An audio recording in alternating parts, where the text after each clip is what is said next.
The most shocking missing case you won't believe is real. Shelby Darrow, Vermilion Cliffs, Arizona, 2009. It was just after sunrise when a ranger found a car, dust-covered, driver's door ajar, and a cell phone buzzing with unanswered calls. No one was inside. No tracks in the dirt.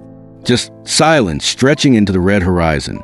Before we begin, I want to let you know that due to the limited visual materials and the age of this case, there isn't much existing footage or imagery to support the story you're about to hear. As a result, this episode will feature a single image as its background. Think of this as more an immersive audio experience, a storytelling session that lets your imagination fill in the gaps. Now's the perfect time to grab your headphones, maybe even some popcorn, and settle in. Shelby Darrow was last seen on September 12, 2009. A 23-year-old environmental science student from Missoula, Montana. She had been on a solo road trip through the American Southwest. A break, she told friends, to clear her head before grad school. She had a battered Nikon camera, a weather journal, and a soft spot for remote places. By all accounts, she was adventurous but cautious. Her mother described her as bright, kind-hearted, and stubborn in a way only Shelby could be. She wasn't reckless. She planned, checked in regularly, and left detailed itineraries, which made what happened next all the more baffling. According to her phone, GPS, and credit card records, Shelby spent the night of September 9th at a small motel in Kanab, Utah. She told the front desk she planned to hike around the Vermilion Cliffs the next morning and return before dusk. The Vermilion Cliffs National Monument, stunning but stark, covers nearly 300,000 acres of rugged desert terrain. Known for its striated sandstone buttes and wave-like rock formations, it's an unforgiving place once the sun's up. Few marked trails, fewer people. Her last confirmed sighting was at 7:46 a.m. on the morning of September 10th. A convenience store camera caught her buying 2 bottles of water, a bag of almonds, and a folded map. She smiled at the clerk, thanked him, and walked out. Then nothing. 2 days later, on September 12th, a Bureau of Land Management ranger spotted a blue Subaru Forester parked off a little-used service road near the Coyote Buttes trailhead. It had been sitting there for at least 36 hours. No permit on the dash. Inside were Shelby's wallet, map, camera, and hiking boots, neatly placed in the passenger footwell. Her phone was still inside, dead by the time authorities retrieved it. There were no signs of foul play, no blood, no broken glass. The keys were in the ignition. But the strangest detail? Her journal was open in the backseat. The last entry, dated September 10th, 9:12 a.m., read only. There's something off about this place. I don't feel alone. The official search began on the morning of September 13th. Over 80 volunteers, dogs, drones, and helicopters scoured the area for 5 days. The terrain was unforgiving, jagged gullies, shifting sands, and sun-baked cliffs that distorted sound and light. Temperatures hovered around 96 degrees Fahrenheit during the day and dipped into low 40s at night. Despite covering over 50 square miles, not a single confirmed clue was found. No boot prints, no clothing, no water bottles, not even a piece of trash. Searchers were baffled. It's like she vanished between frames. One BLM officer later told local press. By September 18th, the official search was scaled back. Unofficial efforts continued for weeks. When the digital contents of Shelby's camera were finally retrieved, investigators found 47 photographs taken between 7:45 a.m. and approximately 9:10 a.m. on September 10th. The first few were typical, sweeping desert vistas, rock formations, a few selfies with the rising sun behind her. But the final 6 images were more cryptic. One, in particular, stood out. Taken at 9:07 a.m., the photo showed a rock outcrop, a narrow cleft between 2 boulders. In the lower left-hand corner, partially obscured by a shadow, was what looked like a figure. Thin, still, facing the camera. Analysis couldn't confirm if it was human, a trick of the light, or a shadow cast by the surrounding rocks. Shelby's last photo, snapped just 3 minutes later, was entirely black, not underexposed, not blurry, just black. A deeper dive into Shelby's recent life revealed a few unsettling threads. According to her roommate back in Missoula, Shelby had been restless in the months leading up to the trip. She canceled social plans, spent long hours alone, kept talking about needing to get away from noise. She'd broken up with her boyfriend of 2 years in early August. The relationship had been described as volatile. He was questioned and clear of involvement early on, with a verified alibi. Shelby had also recently changed her thesis topic from urban ecological planning to the psychological effects of environmental isolation. Her academic advisor later shared an email Shelby had sent 2 weeks before her trip. It read, "I think we underestimate what emptiness does to people. The desert doesn't give you anything. It just listens." One area near where Suba was found came up again and again during search efforts, an offshoot canyon locals call Whispering Box, due to how wind echoes through its narrow sandstone walls. It's a place few people hike. No marked paths. Cell reception drops off completely. An amateur drone operator assisting the search captured thermal footage over the canyon ridge on the night of September 14th. Among the recordings was a single heat signature, brief, faint, then gone. Search teams descended the following morning. They found nothing. No sign of shelter. No clothing. No Shelby. In October 2010, over a year after Shelby's disappearance, the Darrow family received an unsigned letter postmarked from New Mexico. It read, "I saw her. South Rim. Dusk. She was barefoot and walking toward the cliffs. I called out, but she didn't look back." Authorities were unable to verify the claim. No fingerprints. No return address. The family has kept the letter in a sealed envelope, still hoping it leads to something concrete. As with many missing person cases, theories abound. Some believe Shelby got disoriented in the heat, wandered too far, and succumbed to exposure. But experts point out that even in such cases, anything should have been found. Others speculate she may have met someone out there, willingly or not. Yet no signs of struggle, no tire tracks, and no witnesses ever surfaced. One unsettling pattern noticed by armchair investigators online is the proximity of her disappearance to other unsolved cases in the area. Between 2001 and 2011, for solo hikers, 2 women and 2 men vanished within a 50-mile radius of the same cliffs. None were ever left behind. A few fringe theorists even claim the region holds spiritual or supernatural energy tied to old Navajo legends. But law enforcement has never endorsed these ideas. What remains is a void. No remains. No answers. Just a journal entry, a photo of a shadow, and a trail that fades into the dust. Shelby's parents return to the Vermilion Cliffs every September. They walk the trailhead where a car was found, leave a note in the glove box, and replace the flowers tied to the old wooden post where the search began. Each year, the flowers are gone by the next visit. Surveillance footage from the El Cannon Lodge in Kanab shows Shelby Darrow exiting room 7, carrying a light hiking pack and her camera bag. She's dressed in khaki shorts, a blue tank top, and a wide-brimmed hat. She pauses briefly at the front desk to return her key. The clerk, Arlene Finch, 63, later tells investigators Shelby seemed awake, polite, but distant. She mentioned plans to hike the east rim of Vermilion Cliffs, aiming to return Kanab by sundown. No one saw her again in town. Shelby's next known stop is a gas station 14 miles east of Kanab. She buys fuel, a sports drink, and a second map, this one specifically highlighting the Coyote Buttes region.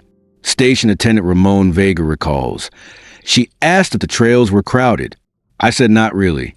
Then she just nodded and left. Nothing weird, just quiet. She turns south onto BLM Road 1065, a washboard track that leads into the heart of the cliffs. The final video shows her purchasing trail snacks and water. No one else appears in the footage. The timestamp matches her journal's last dated entry. The Subaru Forester is later determined to have reached the unmarked turnout near the Coyote Buttes trailhead just after 8:20 a.m. based on GPS pings and estimated dust accumulation on the vehicle. BLM Ranger Evan Cruz later notes the vehicle was parked carefully, a line parallel to the dirt road. A sign, he says, of an experienced hiker or someone taking their time. Inside, Shelby's hiking boots were found untouched. She appears to have opted for trail runners, a choice not uncommon in desert hikes. Faster, lighter, but riskier in rocky terrain.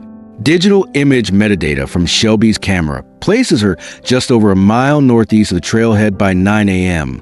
Early photos are vibrant. Wind-carved arches, lichen-covered boulders, a selfie with the cliffs behind her. At 9:07 a.m., she photographs the shadow cleft between two red rock formations. At 9:10 a.m., a final photo is taken. It's completely black. Investigators confirm the camera was not damaged, just a deliberate or accidental shutter. This is where the timeline begins to fracture. There's something off about this place. I don't feel alone. The note, scribbled in quick, uneven handwriting, is the last entry in her journal. Found open the back seat. The book was unweathered, suggesting she wrote the entry shortly before or after parking. But the time contradicts the GPS and photo data. This detail becomes the first red herring. Analysts initially believed the entry was made before the hike, implying Shelby sent something before setting off. But handwriting analysts later suggest the strokes match a more fatigued or hurried state, not the calm, morning tone of earlier entries. In other words, the journal might have been brought back to the car, or someone else returned it. By this time, the phone stops pinging cell towers. No calls or texts are sent. No further GPS data is recorded. Her digital trail ends. Shelby's mother, Karen Darrow, attempts to call her daughter. It rings 5 times, then goes to voicemail. Karen leaves a short message. Just checking in. Let me know you're okay. Unbeknownst to her, Shelby is already missing. The National Park Service issues a public alert for extreme exposure risk in the Vermilion Cliffs region due to rising temperatures and low cloud cover. Shelby, who faced over 94 degrees Fahrenheit on exposed rock, is still hiking. In what initially appeared to be a break in the case, a volunteer with the Grand Staircase Trail Maintenance crew, Aaron Ledlow, reports seeing a woman matching Shelby's general description near the canyon edge that afternoon. He notes she was moving slowly barefoot, holding something against her chest. Search teams pivot to that location the next day, but no tracks, footprints, or signs are found. It becomes a second red herring. In later interviews, Ledlow admits he only saw the figure from a quarter mile away, and that he wasn't wearing his glasses. The person could have been a mirage, another hiker, or no one at all. A ranger patrol passes within half a mile of the Subaru that afternoon, but does not notice it due to its location tucked behind a ridge. This delay likely cost precious time in establishing the initial search window. 10:48 a.m., Ranger Cruz officially logs the abandoned vehicle. He notes no signs of struggle, wallet with ID and cash intact, 2 unopened water bottles in the front seat, cell phone dead at 1% battery, found unlocked. Boots are placed side by side on the passenger floorboard. Nothing was packed for an overnight stay. Search protocol begins immediately. Law enforcement and SAR teams launch a full grid search of the region. They deploy 3 scent tracking K9 units, helicopter flyovers, drone-based thermal imaging. Foot search crews are averaging 12-hour shifts in 95 degrees Fahrenheit heat. Search dogs catch a partial scent trail leading from the vehicle into a narrow canyon 3 miles east, but it vanishes near a dry arroyo. No clothing, no prints, no disturbed soil. A week later, the official search is scaled back. Local news covers the case by September 14th. By September 17th, regional affiliates pick it up, labeling it the Cliffside Mystery. National attention spikes briefly after CNN's In the Open segment features Shelby's photo, but coverage fades within 10 days. Public interest is limited. D. Overshadowed by a wildfire outbreak in Northern California that dominates news cycles. Karen and David Darrow speak publicly for the first time. Karen pleads, "We don't believe Shelby just disappeared. Someone knows something. If you saw her that day, please come forward." David adds, "She would not have walked off into the desert to die. She was smart. She was strong." Their statement brings a wave of public tips, but none are verifiable. Forensic analysts narrow the critical disappearance window to between 9:12 a.m. and 10:30 a.m. Despite the high resolution of GPS and photo timestamps, The investigators struggle to reconcile Shelby's movements. She appears to have hiked roughly 1.5 miles northeast, taken a series of photos, and stopped. No evidence she returned to the car. And yet, her journal is there. Was it dropped before the hike? Recovered and returned? This inconsistency becomes the central puzzle of the case file. As the case grows cold, attention turns to the local folklore, especially stories tied to Whispering Box Canyon. Indigenous oral traditions, specifically among the Navajo and Paiute, warn of echo spirits in the region, places where sound lingers longer than it should, and travelers become confused, sometimes even driven to silence. Some locals believe Whispering Box is cursed. Too many disappearances, too many searchers finding nothing. Of course, law enforcement doesn't form or recognize these theories. But several SAR volunteers admit they refuse to enter the canyon alone. On October 3rd, a hiking enthusiast named Glenn Masser discovers a weather-faded sports drink bottle deep inside a craggy wash 6 miles from the trailhead. The bottle matches the brand and flavor Shelby purchased on the morning of the 10th. However, no fingerprints are recoverable. The location is far beyond the mapped area of her expected hike. 15 years later, no body, clothing, or digital evidence has ever been recovered. Theories continue online, from practical misadventure to criminal abduction to elaborate hoax. But in the end, the case file remains open. In January 2024, a hiker exploring a closed-access section of the cliffs known as Raven's Table reported finding a personal item matching a description from Shelby's gear list, an engraved compass given to her by her grandfather. The item was turned over to the authorities. Initial analysis confirmed age and were consistent with Shelby's known belongings. But the location? It was over 12 miles west of the original search radius, an area considered inaccessible by foot without technical climbing equipment. Authorities have not yet explained how it could have gotten there. And so, the mystery deepens. Shelby Darrow vanished without a trace during a solo hike near the Vermilion Cliffs on September 10, 2009. Despite a full-scale search, her body was never found. Only her abandoned car, camera, and years later, a compass discovered where she shouldn't have been able to go. After weeks of intensive effort, the Coconino County Sheriff's Office officially downgraded the active search to limited follow-up. The case remained open, but daily operations ceased. No new physical evidence had emerged since the recovery of Shelby's drink bottle in early October. In early spring, the case was handed over to the Arizona Department of Public Safety's Cold Case Division. The logic was simple. With no confirmed foul play but no closure, Shelby's disappearance straddled the line between misadventure and criminal act. Over the years, tips trickled in. Some were vague. Supposed sightings in southern Utah, rumors of a woman matching Shelby's description, hitchhiking near Flagstaff. Others were flat-out bizarre, including a call from a man in Nevada claiming Shelby was working under a new name in a desert commune. Investigators followed up. Nothing panned out. On the 10th anniversary of her disappearance, a vigil was held at the trailhead. Roughly 24 people attended, including Shelby's mother, Karen. In her speech, Karen said, "I still keep her number active. I still check her voicemail. And every so often, I dream she's calling. Not crying, not scared, just calling, like she never left." Local media covered the event. It was the last time the case made headlines, until the 2024 discovery of Shelby's engraved compass.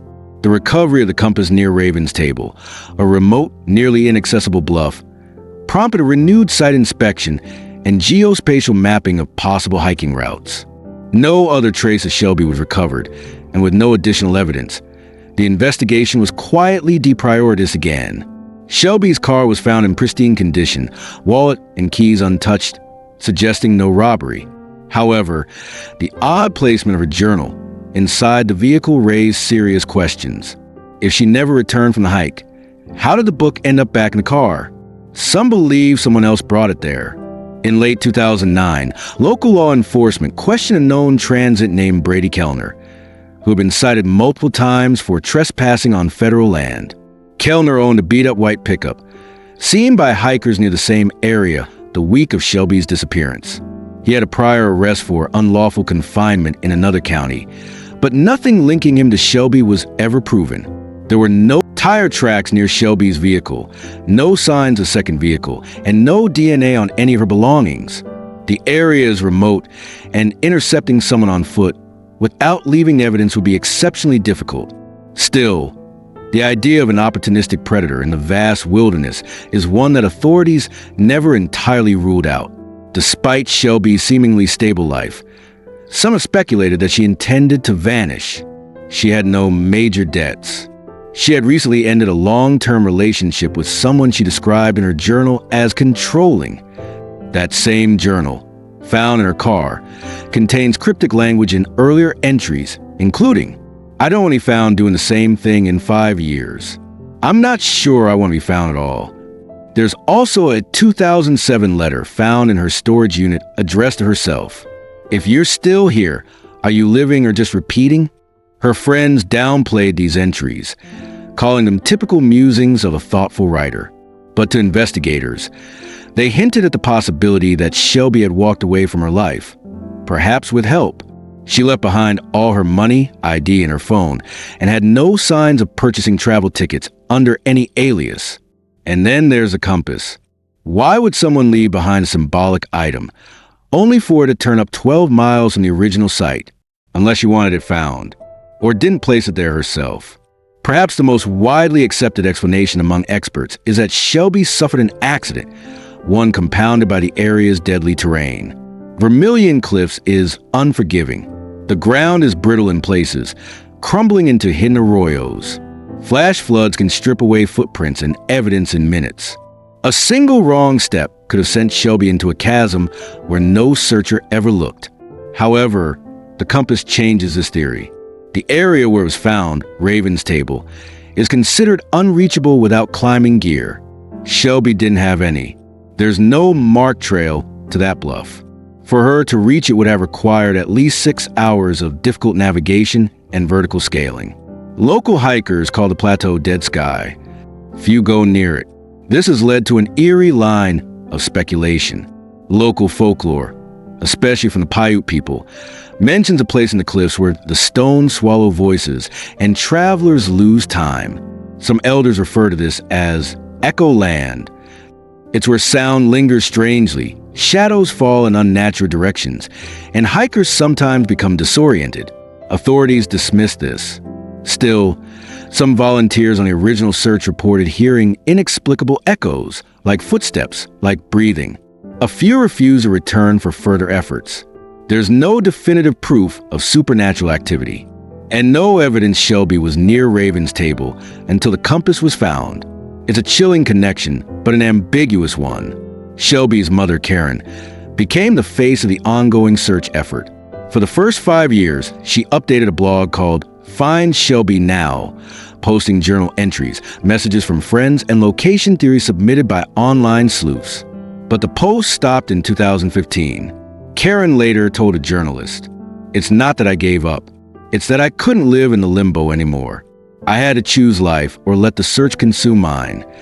Shelby's younger brother, Drew, continued searching until 2020. He hiked dozens of routes, cataloged over 300 waypoints into a shared online map, and consulted wilderness experts. He now believes Shelby died from a fall, but says he'll never stop trying to bring her home.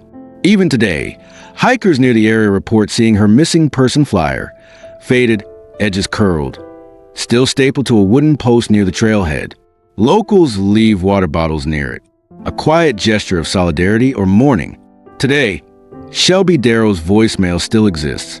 Her mother keeps calling the number, and the message hasn't changed since the summer of 2009. "Hey, it's Shelby. I'm probably outside or on the road somewhere, but leave a message. I'll call you when I'm back." It's the voice that haunts everyone involved in the case. Strong, clear, unaware that it might be the last thing anyone would ever hear from her. And every so often, someone new finds a number, dials it, and listens. Not for a clue, not for a sign, just to feel closer to a mystery that still refuses to let go. So what happened to Shelby Darrow? Was it a tragic accident, a planned escape, or something far more sinister? Drop your theories in the comments below. Don't forget to like this video and subscribe to the channel for more stories exploring real-life horrors and haunting disappearances.